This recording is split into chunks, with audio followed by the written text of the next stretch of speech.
When Emma told her husband, Daniel, that she was going on a girls' trip to Miami, he didn't think much of it. They had been married for 6 years, and although things had become a bit distant lately, he still trusted her. She packed a suitcase with bright dresses, sandals, and that perfume she only wore on special occasions. "It's just me and the girls, I need a break," she said with a playful smile.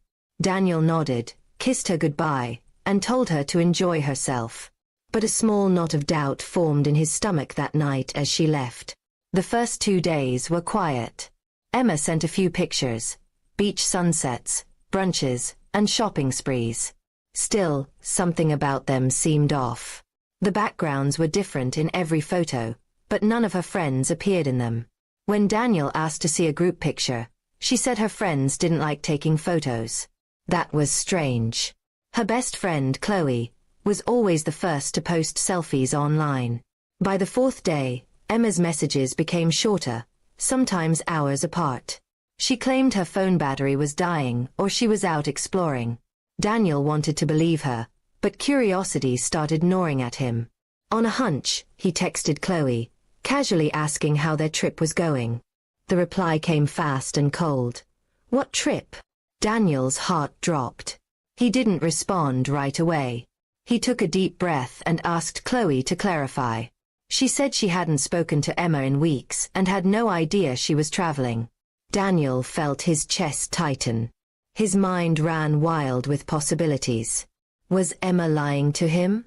And if so, why? That night, Daniel couldn't sleep. He checked her credit card statements online and saw transactions in another city. Not Miami, but Chicago. That was the confirmation he needed. He didn't tell her he knew.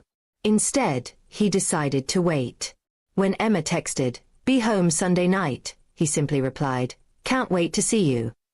Then he began his plan. He packed up her belongings carefully, every drawer, every closet space, leaving only his things behind. He took photos of everything as proof: the empty wardrobe, the missing suitcases, the receipts. Sunday came, and Daniel made sure to be home when she arrived. When he heard her key turn in the lock, he felt an odd calmness. Emma entered the house, smiling brightly. "I missed you," she said, dropping her bags. But her smile faded when she noticed the bare shelves, the missing photo frames, and the silence of the house. "Daniel, what's going on?" she asked nervously. He looked at her, not angry, just disappointed.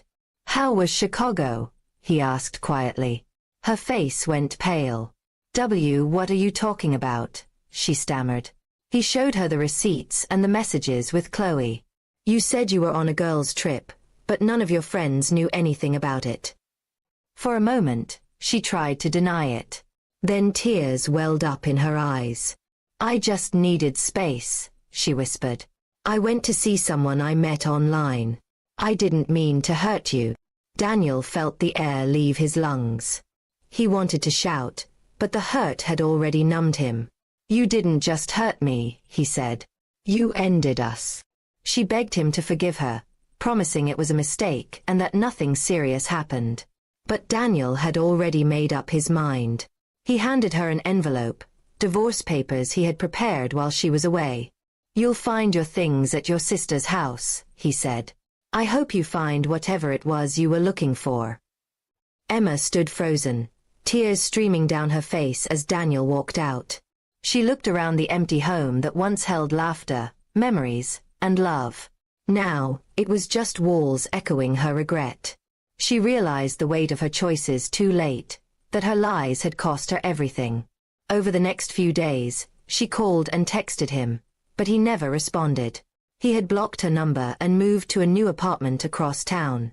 Friends tried to comfort her, but nothing dulled the sting of losing the man who once loved her without question. Months later, Emma saw Daniel again at a cafe by chance. He was smiling, talking to a woman she didn't recognize. He looked peaceful, lighter. She wanted to go over to say sorry again, but stopped herself. She realized that while he had moved on, she was still trapped in the moment she chose to lie.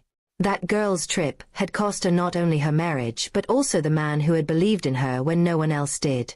And as she walked away that day, she finally understood the meaning of the shock she'd received.